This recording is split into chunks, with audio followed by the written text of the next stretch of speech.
J'ai acheté les DJI Mic.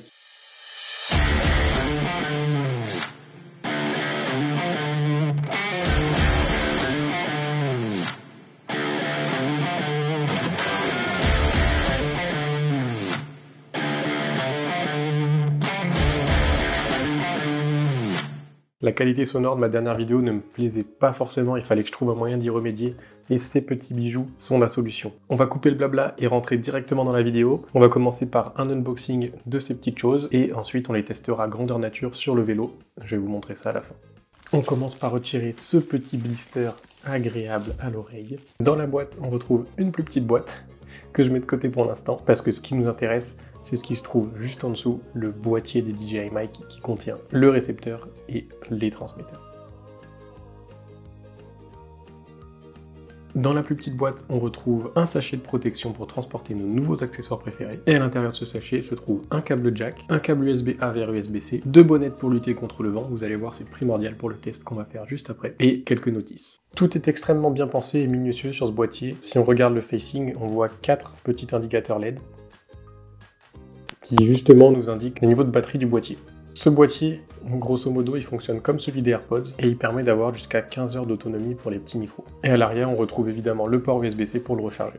À l'intérieur du boîtier, quand on l'ouvre, on retrouve nos deux transmetteurs et notre récepteur, qui permet de configurer tout plein de choses pour avoir un son optimal. On a également deux adaptateurs pour smartphone, USB-C et Lightning, ainsi qu'un hot shoe adapteur qui permet de brancher directement à un appareil photo réflexe. Ce système est ultra simple à configurer et utilisable tout de suite au déballage du produit, c'est assez dingue. Il suffit d'ouvrir le boîtier, attendre une petite seconde que les informations s'affichent sur le récepteur et good to go. Je sors un micro et c'est parti. En parlant des micros, chaque micro a une mémoire interne de 15 heures d'enregistrement, c'est-à-dire que vous n'avez même pas besoin de plug le récepteur dans votre caméra, vous pouvez directement enregistrer sur la mémoire interne et synchroniser le son et l'image ensuite au montage. La solution de l'enregistrement interne, elle permet de ne jamais perdre la liaison avec la caméra, même si pour perdre cette liaison avec le récepteur, il faut le vouloir étant donné qu'elle peut se faire jusqu'à 250 mètres. Pour fixer les micros, on a deux options, un clip classique qui peut se fixer directement sur le col, ou alors un magnet que j'utilise actuellement, et que vous voyez, qui permet de placer le micro où on souhaite sur notre t-shirt, ou n'importe quelle surface textile d'ailleurs.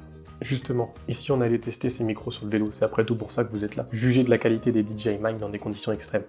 Donc, on va tester ça à vélo et pas à vélo. Là, je suis à pied, vous entendez le son de la caméra fait des plans de fou, mais on est d'accord que niveau sonore, c'est pas terrible, si jamais je l'éloigne de moi, vous m'entendez plus beaucoup. Alors que là, si je switch sur le petit micro, vous m'entendez bien mieux, même si la caméra est à des kilomètres de moi. Vous m'entendez toujours. Et c'est ça l'avantage. Et là, j'ai mis la petite bonnette pour le vent. Et on va tester ça tout de suite dans la descente qui nous attend juste là. Une descente dans laquelle on peut se retrouver vite à 60 km/h à la sortie. Donc je vais essayer de faire des tests micro tout en roulant pour vous montrer l'efficacité de ces choses et le bonheur sonore pour vos oreilles. Allons-y! Ok, c'est parti. Donc là, en vitesse de croisière, quoi, une vingtaine de km/h. Donc là, vous entendez le son de la caméra, qui doit être terrible parce qu'elle est un peu loin. Alors que là, vous entendez le son du micro. Donc évidemment, si je parle vers le micro, c'est beaucoup mieux. Mais en parlant normalement, voilà. Là, il y en a une bonne vitesse, 35 km/h, tranquillou. Et vous voyez que le son ne se dégrade pas forcément. Alors que pourtant, il y a un vent. Ça doit s'entendre que je parle un peu fort, mais voilà, vous avez une idée de la qualité sonore. On entend peut-être aussi mon vélo, quoique. Mais là, si j'accélère un petit peu, on est à 45 km/h. Le vent est plus calme. Mais je pense que c'est quand même agréable de m'entendre bien mieux. Attention, Dodane. Voilà. Donc là, vous avez la différence entre la caméra maintenant, qui ne doit pas beaucoup m'entendre. Oui. Et le micro.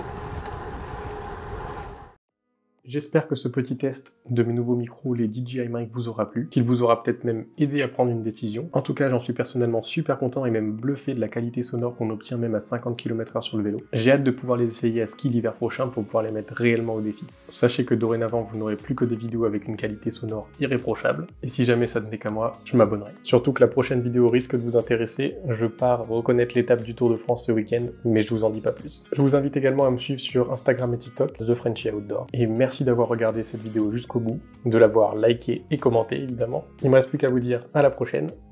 Bisous!